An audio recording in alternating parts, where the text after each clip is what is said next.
And we can now talk to, I thought there was a problem, I'm happy to say there isn't, Therese Coffey, Work and Pensions Secretary. Welcome, just in the nick of time. How are you?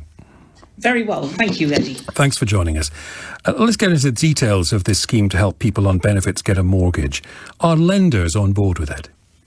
Well, we're confident that lenders will be, in terms of not only is this a choice then for their tenants to get onto that housing ladder, but also as part of this, what we're announcing today is making it easier for people to build up a deposit.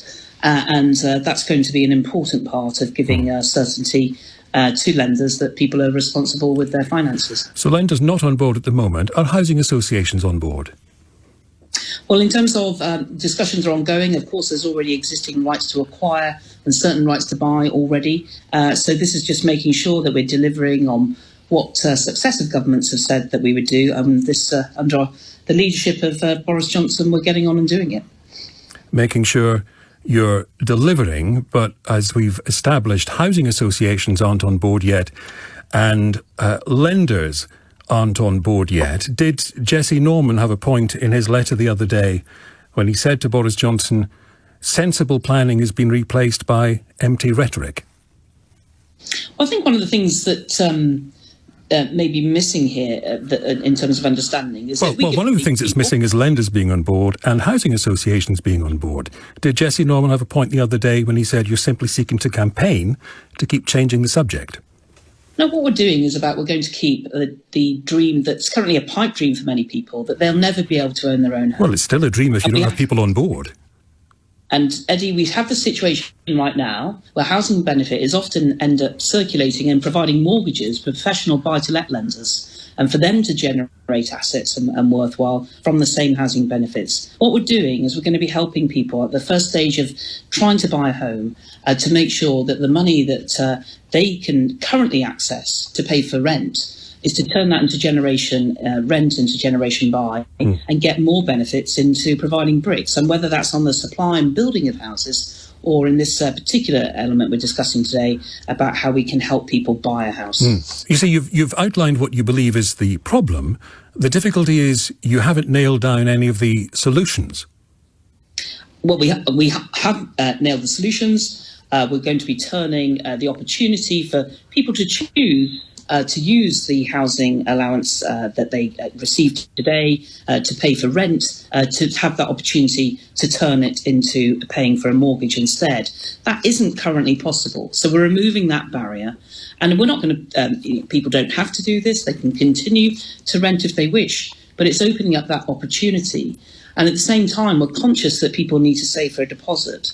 And currently, anybody saving quite a lot of money into the lifetime ISA, because of our current rules on savings, people then risk of knocking themselves out of being eligible for universal credit at all. And we're changing that as well. How will people on benefits afford to get a mortgage?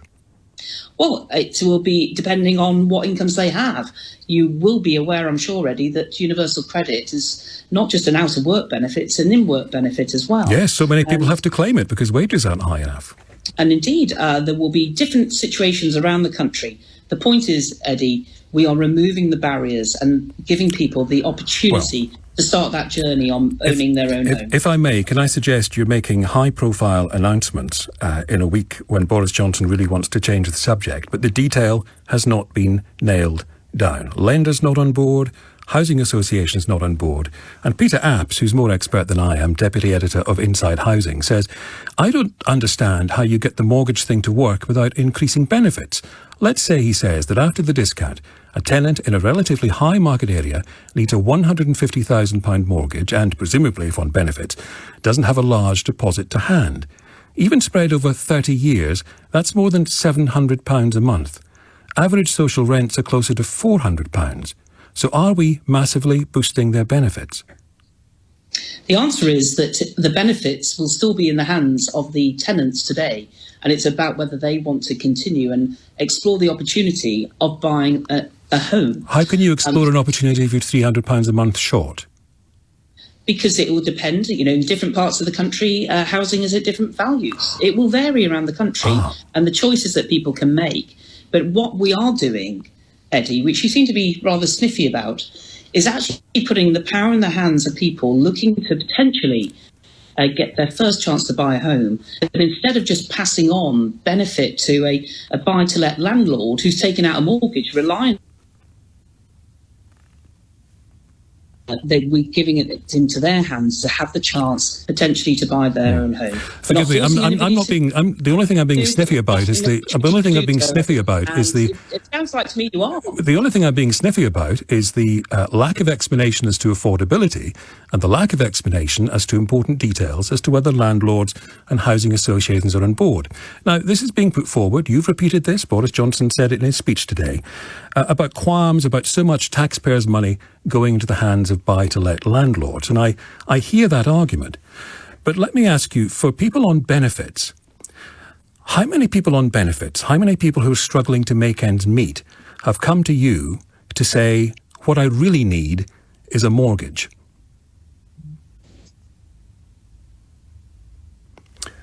I'm not suggesting that this is going to be what everybody wants to do. But what I'm pointing out, Eddie, is that we are giving people that choice. It may be that it's not necessarily they're going to buy. Why are you giving people a choice many people can't afford? People can't afford to live, to eat and to heat. Eddie, I think, as I say, you're missing the bigger point. At the moment, this is out of reach for so many people in this country. And we're changing that around and we're flipping it on its head to say, we're going to support you if you want to, and if you can, to get on that housing ladder. Right now, there is an opportunity, and we're doing that today. At the same time, we're also using benefit to bricks in order of a different way of how we can increase the amount of affordable and social housing to be built. We're starting a pilot with that.